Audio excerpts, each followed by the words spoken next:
L'autonomia differenziata, che può rappresentare, a mio avviso, più un'opportunità che un rischio.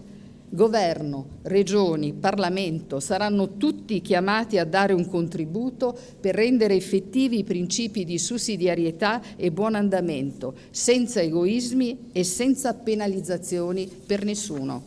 Autonomia da fare con la centralità del dibattito in Parlamento per arricchire le scelte, ma applicarla perché i cittadini la vogliono. Interviene anche la veneta Casellati, seconda carica dello Stato, per spingere il progetto di riforma che fa litigare la maggioranza di governo.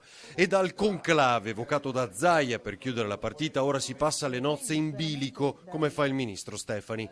Quello tra noi, il Movimento 5 Stelle, dice non è un matrimonio fondato sull'amore, ma su un contratto. Se non viene rispettato è dura andare avanti. Vero è, aggiunge, che il confronto aspro serve a chiarire le posizioni.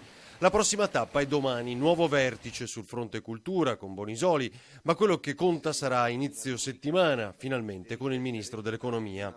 Poi svela che il Premier ha annunciato che fisserà un incontro con i presidenti di Veneto e Lombardia per valutare con loro il testo dell'intesa prima dell'approdo in Consiglio dei Ministri. Ci sarà quindi la necessità di tener conto di tante esigenze e di contemperare aspetti geografici, sociali ed economici, sapendo che i cittadini ci chiedono di ridurre la distanza tra decisori e territorio in una logica di efficacia, di efficienza e di economicità. Salvini ribadisce la necessità di fare in fretta. Il governatore lombardo Fontana si augura che l'intesa si sblocchi come la TAV.